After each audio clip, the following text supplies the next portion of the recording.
lethal predator continues to attack its victims while remaining seemingly ignored by the remainder of the world's population.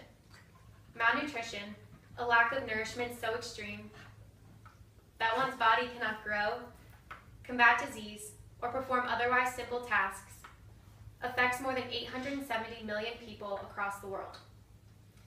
As we speak today, it will take the life of more than one person every 4 seconds. For many of us, myself included, these numbers are wildly surprising. We have been conditioned, in a way, to accept the current state of the world hunger crisis because no tangible solutions have been presented. The argument many people make is that we cannot possibly afford to grow enough food to feed everyone. However, there is substantial proof that there is already enough food on our planet to feed everyone living on it. What this means is that the true roots of the world hunger crisis lie not in how much we produce or how much we consume, but rather in the types of foods we are choosing to eat. In fact, a global shift from animal-based diets to plant-based diets could effectively bolster the food supply enough to feed everyone and eliminate the world hunger crisis. The most substantial evidence for this solution to the world hunger crisis lies in the inefficiencies of meat production. In the United States alone, animals consume 5 times the amount of grain that humans consume.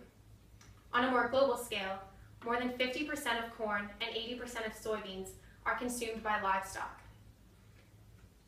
And yes, while these livestock are later slaughtered for human consumption, they will consume far more calories in their lifetime than they will ever produce for us through their meat.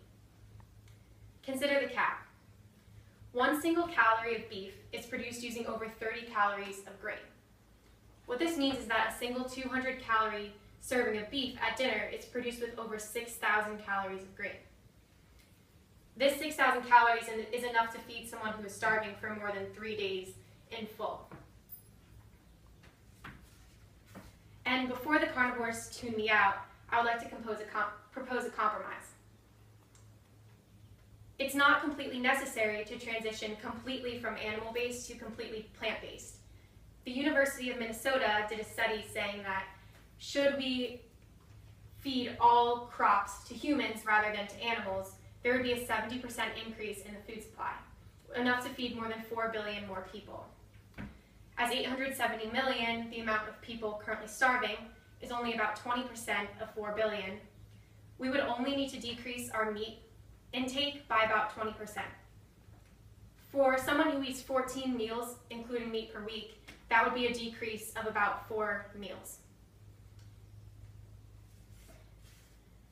With inadequacies such as these, it is our ethical duty to step up and take a stand in order to prevent the world hunger crisis from continuing. It's easy to disregard this because of our own inhibitions and the changes we'll have to make in our own lives, but it's important to remember that these are 870 million people. The word and the number means little without the word people behind it, and these are 870 million living, breathing, thinking, feeling people. And it's important for us to step up. Plant-based is more than a diet choice. It's our chance at reversing the world hunger crisis, the world's chance at coming together for a common cause, and 870 million people's chance at life.